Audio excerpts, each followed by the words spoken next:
আম্মা জান আয়েশা সিদ্দিকা রাদিয়াল্লাহু তাআলা আনহার সঙ্গে পয়গম্বর থাকবেন। আল্লাহর রাসূল সাল্লাল্লাহু আলাইহি ওয়াসাল্লাম আম্মা জান আয়েশা সিদ্দিকার ঘরের মধ্যে চলে আসলেন, যেটা হচ্ছে রিয়াজুল জান্নাহ, হচ্ছে রিয়াজুল জান্নাহ, জান্নাতের টুকরা, জান্নাতের বাগান বলে সুবহানাল্লাহ। এই রিয়াজুল জান্নাহে আল্লাহর পয়গম্বর আম্মা জান আয়েশা সিদ্দিকা রাদিয়াল্লাহু তাআলা আনহার কাছে গেলেন। রাতের বেলায় আম্মা জান এবং পয়গম্বর দুজন ঘুমিয়ে গেলেন। ঘুমের মধ্যে আম্মা জানের অনুভব হলো আমার পাশে পয়গম্বর নাই। আম্মা জান ঘুম ভেঙে এবার তিনি দেখতেছে আসলে পয়গম্বর আমার পাশে নেই। তখন আম্মা জান খুঁজতে থাকলেন যে রাসূলুল্লাহ সাল্লাল্লাহু আলাইহি ওয়াসাল্লাম গেলেন কোথায়। আমাদের মনে তো অনেক ধারণা আসে না, বলেন? আমাদের মনে অনেক ধারণা, সেটা ধারণা করা কোরআনে নিষেধ। ওয়ালা ইয়াক্তাব বা'দুকুম বা'দা, আল্লাহ তাআলা ধারণা, যার তার বিষয়ে ধারণা করতে নিষেধ করছেন, এটা নিষেধ। আম্মা জান আয়েশা সিদ্দিকার মনের মধ্যে শয়তান ধোঁকা দিল। ওই সময় শয়তান ছিল না? ছিল।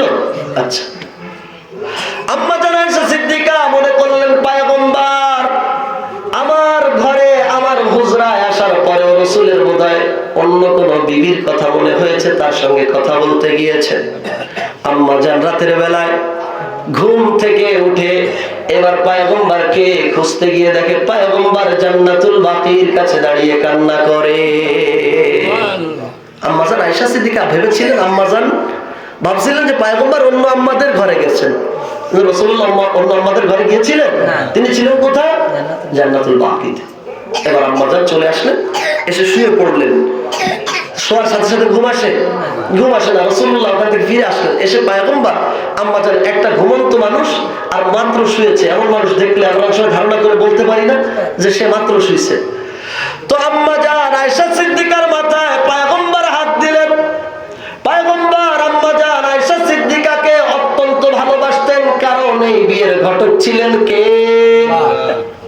আল্লাহর সঙ্গে যাদের শত্রুতা আছে নাম বলার দরকার নেই, বলেন ঘটক ছিলেন কে? আল্লাহ পাক রব্বুল আলামিন এই বিয়ের ঘটক ছিলেন।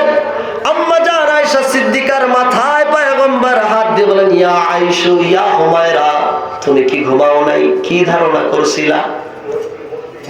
বলে, ইয়া রাসূলুল্লাহ, ধারণা করেছিলাম ভুল হয়ে গিয়েছে, আমাকে আপনি ক্ষমা করে দেন।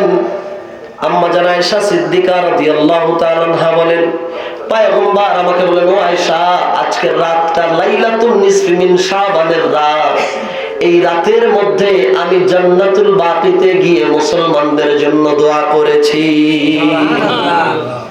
তাহলে লাইলাতুন নিসফি মিন শাবান যদি না থাকবে, শবে বরাত যদি না থাকবে, তো রাসূলুল্লাহ তো গেলেন, গিয়ে কি করেছেন? দোয়া করেছেন।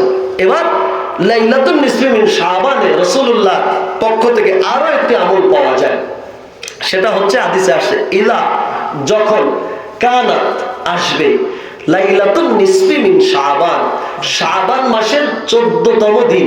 কয় দিন? কোন দিন?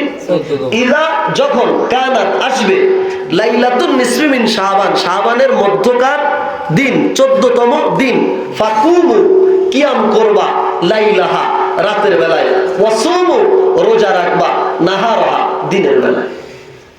রাসূলুল্লাহর পক্ষ থেকে এই হাদিস পাওয়া যায়, আরো হাদিস পাওয়া যায়। তো এর মধ্যে একটা আমল আমরা পেলাম, কবরস্থানে কি করা? মাইয়াতের জন্য দোয়া করা। আর একটা রাসূলুল্লাহ বললেন, যখন লাইলাতুন নিসফি মিন শাবান আসবে তখন তোমাদের আমল থাকবে কিয়াম করবা রাতে, সিয়াম করবা দিনে। তাহলে 14তম দিন যে রাত আসবে, এটা আরবিতে 15তম রাত, কিন্তু আমরা জানি এটা 14তম রাত। 14 তারিখের রাত এটা 15তম রাত। এই মাসের মানে এই যে শবে বরাত গত বছর ছিল ভালোবাসা দিবস 14ই ফেব্রুয়ারিতে, আর এবার হচ্ছে মঙ্গলবার। এই যে সামনে মঙ্গলবার, মঙ্গলবার রাত্রের আমল আমাদের কি করা? তাহাজ্জুদ পড়া, কোরআন পড়া এবং কবরস্থানে কবর জিয়ারত করা। দিনের আমল আমাদের রোজা রাখা। রোজা রাখা নাকি হালুয়া রুটি খাওয়া? রোজা রাখা। রোজা রাখা। প্রিয় মুসলমান, যদি এখনো সিদ্ধান্ত হয়নি, প্রতি বছরই এরকম বোধহয় করা হয়। আমি তো আসছি এক বছর, গত বছর হয়েছিল, এই বছর হবে কিনা জানি না। কারণ সমস্যা হচ্ছে কি, যখন কিছু কথা হয়, যখন বয়ান হয়, কেউ থাকে না, জিলাপি দেওয়ার সময় লোকের অভাব হয় না। এই এলাকার কথা না, অন্য জায়গা। এখানেও দেখছি কয়েকজনকে। তো এই জন্য এটা হবে কিনা জানি না, যদি হয় এই রাতে বিস্তারিত আলোচনা ইনশাআল্লাহ আমরা করব। আল্লাহ জাল্লা শানুহু আমাদের সকলকে রমাদানুল মুবারকের প্রস্তুতি গ্রহণ করার তৌফিক দান করুক, সকলে বলি আমিন। লাইলাতুন নিসফি মিন শাবানের যে কয়েকটি আমল, তার মধ্যে একটি হচ্ছে রাতে কোরআন তেলাওয়াত করা, নফল ইবাদত করা, কবর জিয়ারত করা, মৃত স্বজনদের জন্য দোয়া করা, এরপরে কি করা, পরের দিন রোজা রাখা। আল্লাহ তাআলা এই রাত্রে পৃথিবীর আল্লাহ পয়গম্বর সাল্লাল্লাহু আলাইহি ওয়াসাল্লাম, সময় আমার বেশি হয়ে যাচ্ছে, আম্মা জান আয়েশা সিদ্দিকা রাদিয়াল্লাহু তাআলা আনহাকে ওই যে রাতের বেলায় আসলেন, রাতের বেলায় যে আসলেন, এসে আম্মা জান আয়েশাকে বললেন, আয়েশু এই রাতের দাম কত তুমি জানো? রাসূলুল্লাহ সাল্লাল্লাহু আলাইহি ওয়াসাল্লামের কাছে আম্মা জান আয়েশা বললেন, না আপনি একটু বলেন না। বলেন এই রাতে আল্লাহ তাআলা অগণিত মানুষের জীবনের গুনাহ মাফ করে দেয়। সুবহানাল্লাহ। বলে ইয়া রাসূলুল্লাহ অগণিত মানুষ কিভাবে? এটা তো আপনি না বললে বুঝবো না। অগণিত তো বোঝা যায় 2-4-5 জনের বেশি যারা আছে সব অগণিত। অগণিতর কোনো শেষ আছে? কোটি কোটি অগণিত, হাজার হাজার অগণিত, শত শত অগণিত। তো আপনি বলেন তো অগণিত কেমন? আল্লাহর পয়গম্বর সাল্লাল্লাহু আলাইহি ওয়াসাল্লাম বলেন বনি কালব, বনি কালব, ওই সময় বনি কালব নামে একটা গোত্র ছিল।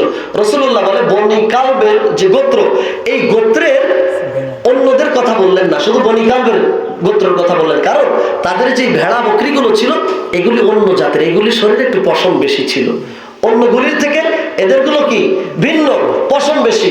মানে বনি কালব গোত্রের ভেড়া, দুম্বা, এরপরে ছাগল, বকরির গায়ে যে পরিমাণ পশম আছে এর থেকে বেশি মানুষকে আল্লাহ তাআলা মাফ করে দেয়। সুবহানাল্লাহ। কি পরিমাণ পশম একটা ছাগলের গায়ে? আমরা মসজিদে যে কজন মুসল্লি তার থেকে তো বেশি না,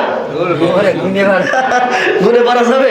গুনে পারা যাবে। রাসূলুল্লাহ বলেন এই পরিমাণ মানুষকে আল্লাহ তাআলা নাজাত দিয়ে দেয়। তাহলে এই রাতের দাম আছে নাকি নাই? আর লাইলাতুন নিসফি মিন শাবানের এই রাতটাকে ইবাদত দিয়ে ভরপুর করে দিক, সকলে বলি আমিন।